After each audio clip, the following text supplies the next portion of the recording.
Steve's Garage. Today, we're going to answer some fan mail. Dear Steve, we all know all the wonderful work you're doing to keep the truck mechanically sound, but what do you know about bodywork? Love, Mom, XOXO. We'll have to edit that out later. Don't want everyone thinking my only fan is my mother. Alright, so you want to know what I know about bodywork and how to address that? Alright everybody, I've got my wool coat on, 100% wool, as it is still winter in Wisconsin, and bodywork's the name of the game today. So we need a couple tools to do that. We need the old rust checker, wire brush, a can of paint, and some good old roof sealant. Let's get started. Alright, first thing we're going to do is check for rust to see if there's actually any issues. We got the rust checker, and we're going to check some body panels. See, alright, we got the driver's side here. Looks like there might be something here as I poke around. And as you can see, this whole area is still rock solid. Now, if I come around here and I look at this area, I mean, that's still rock solid.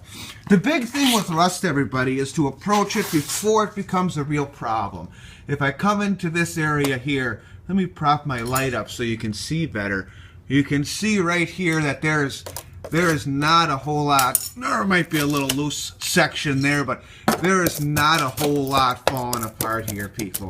I mean, this is pretty solid. So I think we can go ahead and just kind of prep. It might be a problem area, and if we just kind of dance around a little bit, we can see that this is still, I mean, just a rock solid section of the truck. So once again, that's ready for paint. And we've got some spots on the hood here where you can see the paint is kind of bubbled away, and we're going to show you how to address that too. And well, here's what you do for prep work. Like I showed you before, the wire brush, you don't need it, not when there's this little rust. Prep work really is a big lie. So let's go ahead and paint this up.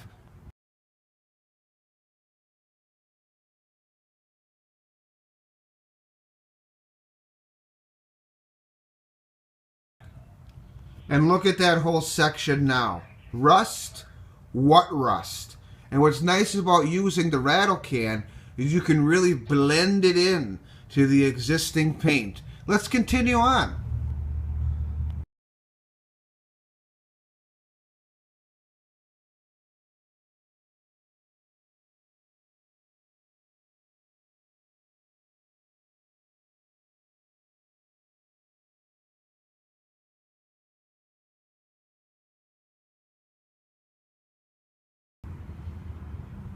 And on these hood spots you may be experiencing, as you can see, I've done this before, but you take a simple black magic marker and you can just make these problems disappear.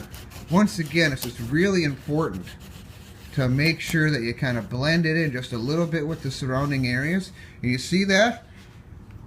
You keep backing up and eventually you can't even tell it's there. We're talking a 40-footer. I mean, look at this section right here. Look at this. A little bit of work, and as you back up, it's gone. We got one spot left. And look at that, people. Like brand new. And as you can see, we're up here on the roof of the truck now, and this is where I'm finally going to use the wire brush. You got a hole in the roof of your truck. Water's getting into the cab all the time. Very simple fix. Very light prep work. Very light prep work. And I'm going to get rid of this hole. I'm really going to get rid of this hole. All I need is my roofing cement and a caulking gun. And let's get started. I'll show you what it looks like when it's finished. It's very simple. You're just going to squeeze out a little bit of this roofing compound. Well, let's pause for a second here. People ask me, Steve, where'd you get all your skills from? The answer is simple. My father. There's two things that guy knew his way around. A vehicle and a woman. All with a little help of the Meisterbrow. And then you don't even need anything special. A simple piece of cardboard, and you're going to spread that around nice and even. And I'm sorry, right there, that's a watertight seal. Go ahead and try to get in there, Rain. Well, thanks for joining me in the garage today. And always remember, a little maintenance can go a long way.